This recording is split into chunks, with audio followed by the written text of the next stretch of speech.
सरकारनं अहमदनगरचं नाव बदलून पुण्यश्लोक अहिल्यादेवी नगर करण्याच्या कामास मंजुरी दिलेली आहे।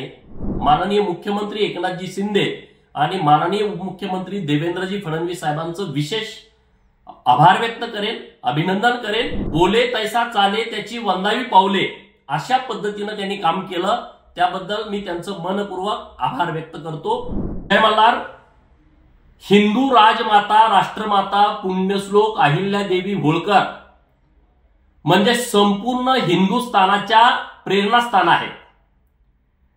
जेव्हा मुघल आणि निजामशाहीच्या माध्यमातून हिंदू संस्कृतीवरती, हिंदू धर्मावरती, हिंदू मंदिरावरती आक्रमण होत होती, हिंदू मंदिरं लुटली आणि तोडली जात होती, तेव्हा हिंदू संस्कृतीमध्ये प्राण फुंकण्याचं काम पुण्यश्लोक अहिल्यादेवी होळकर यांनी केलं।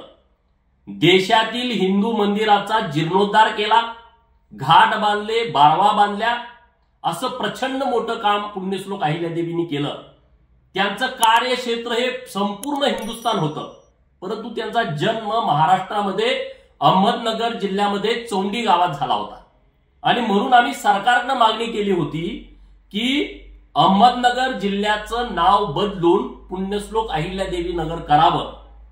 गेल्या वर्षी 31 मेला या राज्याचे मुख्यमंत्री माननीय एकनाथजी शिंदे साहेब आणि लोकप्रिय उपमुख्यमंत्री माननीय देवेंद्र फडणवीस साहेब जयंतीच्या कार्यक्रमाच्या निमित्तानं पुण्यश्लोक अहिल्यादेवींना अभिवादन करण्यासाठी त्यांच्या जन्मगावामध्ये चौंडीमध्ये आले होते आणि त्यांनी तिथं घोषणा केली की अहमदनगरचं नामांतरण करून आम्ही पुण्यश्लोक अहिल्यादेवी नगर करणार।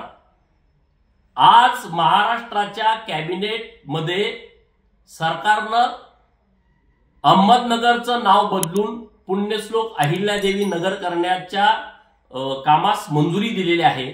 मी सरकारचं, माननीय मुख्यमंत्री एकनाथजी शिंदे आणि माननीय उपमुख्यमंत्री देवेंद्रजी फडणवीस साहेबांचं विशेष आभार व्यक्त करेन, अभिनंदन करेन की त्यांनी बोले तैसा चाले त्याची वंदावी पावले अशा पद्धतीने त्यांनी काम केलं, त्याबद्दल मी त्यांचं मनपूर्वक आभार व्यक्त करतो। जय मल्हार।